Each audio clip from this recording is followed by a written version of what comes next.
Imagine driving 3 hours through the winding passes of the Oregon Bitterroots, your tires humming against the asphalt as you anticipate the smell of pine and river mud, headed toward the only place on this planet that still holds the ghost of your late wife, a sanctuary built by her grandfather's calloused hands half a century ago, only to arrive and find a stranger standing in your living room, holding industrial bolt cutters and smiling like she owns the place. That was my Friday, a moment that felt less like reality and more like a hallucination induced by rage. The heavy steel padlock that my father and I had welded onto the gate was lying in the dirt, sheared clean through like a bone, while the front door of the cabin hung open like a broken jaw, and inside, my furniture was rearranged. Elena's framed photographs were face down on the floorboards as if they were shameful, and there stood Patricia "Patty" Thorne, the self-appointed queen of the Cedar Ridge Homeowners Association, wearing a pristine white golf visor indoors, looking for all the world, like a cartoon villain as she cataloged my non-existent violations. "Your dues were 72 hours late," she purred, tapping a manicured nail against her clipboard, invoking Section 12.4 of a rulebook she likely wrote in a fever dream, claiming it granted her emergency access to my property. But her smug lecture on compliance was cut short when two officers in full tactical gear stepped out of my master bedroom, sidearms drawn, leveling their sights on her center mass. You should have seen the color drain from her face, her expression shifting from arrogance to the kind of primal terror you usually only see in nature documentaries when the gazelle realizes the grass is actually a lion. A look I will treasure until my dying breath, because she had no idea that I had spent the last 3 months turning my family's sanctuary into a trap designed specifically for her. But before we get to the handcuffs and the justice, we have to rewind 6 months, so you can understand why a semi-retired welder like me, Jack Mercer, would go to war with a suburban tyrant. I'm 52, a man who finds peace in the arc of a welding torch, widowed 4 years ago when leukemia took Elena, a woman who was too good for this world. And this cabin, situated on 40 acres of Douglas fir and river rock, was her soul, a place built in 1967, every beam hand-hewn, expanded by my dad in the 80s to include a metal shop where I now retreat to feel human again. My daughter Maya, a structural engineer with a spine of steel, brings my grandson Leo up once a month, and the last time they were here, Leo caught a trout using the same bamboo rod my grandfather used, and for a fleeting second, looking at the light dancing on the water, I felt Elena there with us, untethered by pain. This place isn't an asset. It isn't a portfolio diversifier. It is 3 generations of blood, sweat, and memory, which is exactly why Patricia Thorne wanted to destroy it. She rolled into town 18 months ago, fresh from Portland with a platinum bob that cost more than my truck and a white Range Rover with vanity plates that read Lux Life, carrying the scent of aggressive perfume that lingered in a room long after she left, looking at our rustic, generational cabins not as homes, but as blight on her potential real estate empire. Her husband, Greg Thorne, ran a development firm called Thorne Horizons, a company that everyone in the valley knew was leveraged to the hilt and sinking fast, desperate for cash flow. So Patricia seized control of the HOA, running on a platform of modernization, which was just code for forcing out the locals to flip their land for luxury rentals. It started with a citation zip-tied to my door, claiming my exterior paint was unapproved and demanding $250 a week in fines, which was laughable because the cabin is raw, treated cedar, unpainted since the Johnson administration. But when I drove down to her glass and steel monstrosity of a house to explain this, she just sipped Chardonnay from a glass the size of a fishbowl and told me the grandfather clause had expired under a state statute she couldn't name and would never email to me. I paid the first fine, mostly out of shock, but she didn't stop there, citing me for noise violations when I ran my grinder at 2 p.m., falsely claiming quiet hours started at noon, and then attacking my truck, a restored '78 Chevy, calling it a derelict vehicle despite the fact that it ran smoother than her husband's business reputation. Then she went after the wildflowers, the meadow Elena had planted with her own hands, calling the lupin and paintbrush a fire hazard, and demanding I mow it down to the dirt, an order that felt like she was asking me to erase the last physical evidence of my wife's love for this land. My friend Hank, a fishing guide with a voice like a rock crusher, warned me over coffee that Patricia had already run off 3 other families, all owning creekfront property, all sold for pennies on the dollar to a shell company called Apex Mountain Holdings. And that's when I realized this wasn't about compliance. It was a slow-motion eviction. 2 weeks later, the nuclear option arrived via certified mail. A notice of an emergency HOA meeting I was never invited to, where they had voted to mandate a $20,000 infrastructure assessment for all cabins built before 1990, a fee targeted with laser precision at the 4 oldest families in Cedar Ridge, backed by an inspection report from an engineering firm owned by Patricia's nephew, a kid who probably cheated his way through community college and had never inspected anything more complex than a birdhouse. The report was a work of fiction, claiming my foundation was crumbling, my wiring was illegal, and my septic system, which I had just certified, was failing, giving me 30 days to pay 20 grand or face a lien on the property my family had owned since before Patricia was born. I felt the panic rising, the kind of cold sweat that wakes you up at 3 a.m., but instead of folding, I called Martha, a retired paralegal who knew where all the bodies were buried in the county clerk's office. And for $200, she dug into the bylaws and found the first crack in Patricia's armor. The emergency meeting had violated the 14-day notice rule, rendering the entire vote void. We fired back a certified letter threatening a lawsuit for selective enforcement, thinking that would back her off, but I underestimated her malice, because she responded by scheduling a follow-up inspection on the exact day of Leo's 6th birthday party, a date she knew because she had been stalking my Facebook page.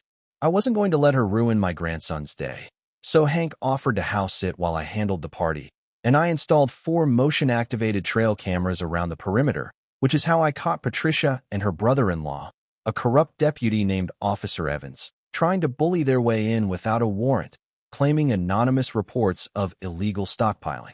Hank held the line, refusing them entry, but the cameras caught something far darker 90 minutes later. Patricia's nephew returning alone with a crowbar, creeping around the back of my workshop and chipping away at the foundation mortar, literally manufacturing the damage his fraudulent report claimed was already there.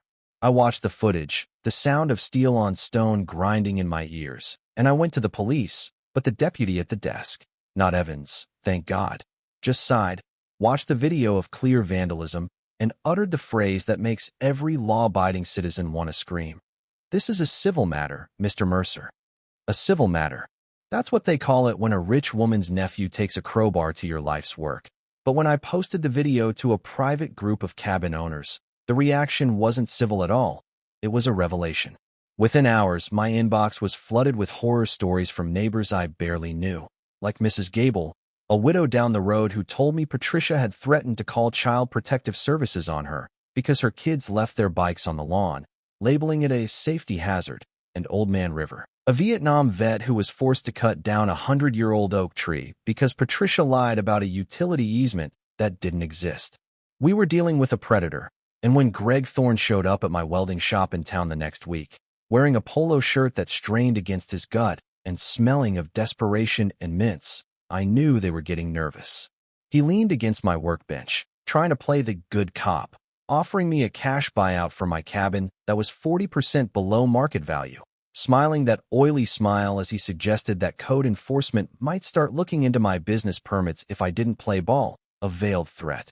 That shifted this from a property dispute to a war for my livelihood. I kicked him out, but the threat was real. A week later, a county inspector I'd never seen before showed up and flagged my fire extinguishers, which were perfectly valid, proving that Greg and Patricia had tentacles reaching into every dark corner of the local bureaucracy. That night, I didn't sleep.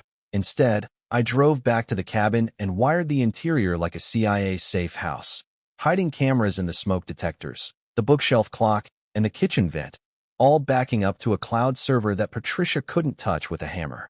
Then I got smarter.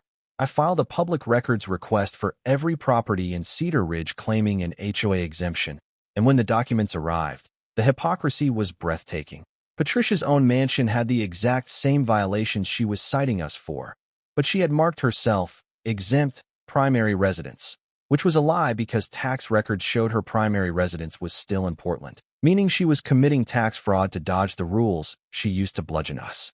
But the smoking gun came from Trey, a bright-eyed law student interning for Martha, who dug up the original 1998 HOA charter from the county archives and found a paragraph that explicitly exempted all pre-existing structures from assessment fees, a paragraph that had been literally white out erased from the version Patricia filed in 2019. This wasn't just mismanagement. It was forgery, a Class C felony. And when Martha saw the two documents side by side, the texture of the whiteout visible on the photocopy, she looked at me over her reading glasses and said, "We don't just have a lawsuit, Jack. We have a criminal conspiracy." We formed a war room in my shop. Me, Maya, Hank, Martha, Trey, and Chloe Vane, an investigative journalist investigating rural corruption, connecting the dots between Patricia's harassment, the forced sales, and the shell company Apex Mountain Holdings, which we discovered was registered to none other than Greg Thorne. They were running a racket, terrorize the locals, devalue the properties, force a distress sale, buy it cheap through the LLC, and flip it for a profit, all while draining the HOA reserves to pay Patricia a $60,000 management fee, while the community budget showed a $40,000 hole. We had enough to bury them, but Sheriff Miller, a good man who had been quietly building a file on his corrupt Deputy Evans, told us we needed one final nail in the coffin. We needed to catch her in the act of criminal trespass, undeniable and on video. So we set the trap. I posted a photo on Facebook of my truck fully loaded with camping gear, tagging myself at a gas station on the way to a 3-day fishing trip in Idaho, knowing Patricia watched my social media like a hawk, while Hank parked his RV deep in the woods on my property, hidden by the timber, watching the cabin through a spotting scope. They took the bait immediately, but not in the way we expected. The night before my trip, someone professionally cut the internet line to my cabin, a clean diagonal snip, thinking they had blinded my security system, not knowing my interior cameras were on a redundant cellular backup. Hank watched from the dark as Greg Thorne crept up the driveway at 2 a.m. with bolt cutters, but instead of confronting him, we let him go, letting them believe the cabin was dark, silent, and vulnerable. The next afternoon, Patricia texted the board that she was conducting an emergency safety inspection based on a tip from a neighbor, who was obviously her husband, and rolled up to my gate in her white Lexus, with Officer Evans following reluctantly in his cruiser. I was sitting in Hank's living room 3 miles away, watching the live stream on a laptop with Sheriff Miller standing behind me, his arms crossed and his jaw set like granite. At 2:52 p.m., Patricia produced a pair of heavy bolt cutters from her trunk, and as she snapped the lock on my gate, the sound was crisp and clear over the audio feed. She marched to the front door, ignored Evans's weak protest that they should get a warrant, and pried the door open. She didn't inspect. She raided, rifling through my drawers, photographing my personal financial papers, moving furniture to stage violations, while Sheriff Miller spoke into his radio, giving the command to the tactical team that was training just down the road to move in. "She's inside," I said, my heart hammering against my ribs not with fear, but with the adrenaline of absolute victory. "Get her." The takedown was a symphony of justice. Watching the live feed, I saw Patricia's head snap toward the window as the rumble of heavy diesel engines shook the cabin floorboards, 3 unmarked black SUVs, and an armored vehicle swarming the driveway, effectively boxing in her Lexus and Evans's cruiser.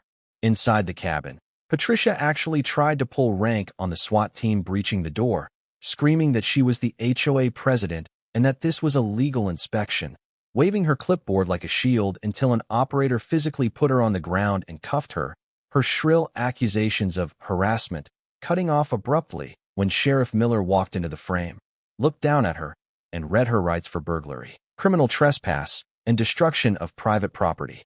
She was hauled out in handcuffs, weeping about her reputation, while Officer Evans was stripped of his badge on the spot and placed in the back of a squad car, his career ending in the dusty driveway of the man he tried to intimidate.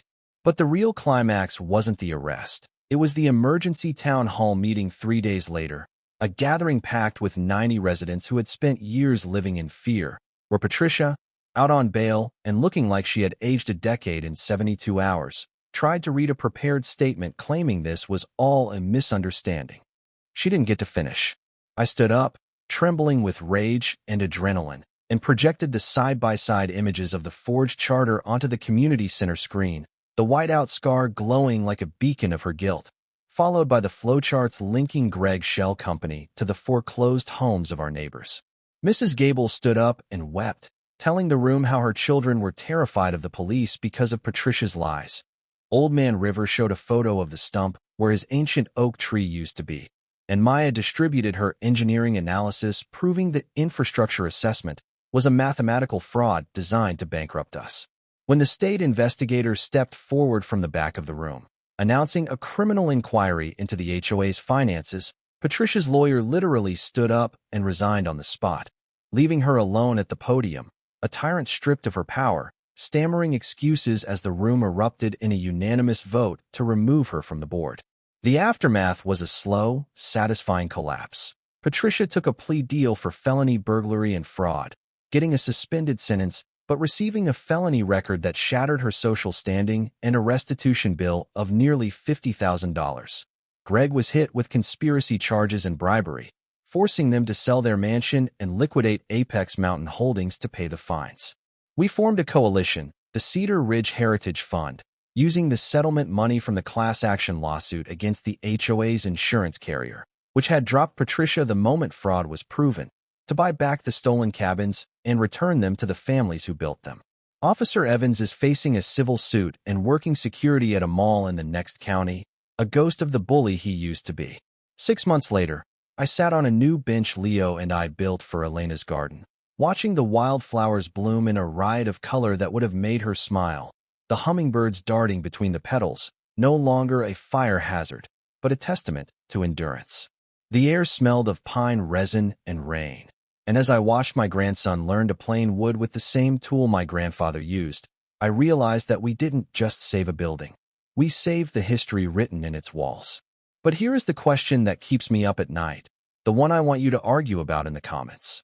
We won because we had cameras, resources, and a lucky break with a law student. But what happens to the families who don't? Is justice in America actually blind? Or is it just a luxury item that you have to be able to afford to defend your own front door? Drop your thoughts below, hit that like button if you believe in defending your castle, and subscribe, because the fight for your home never truly ends.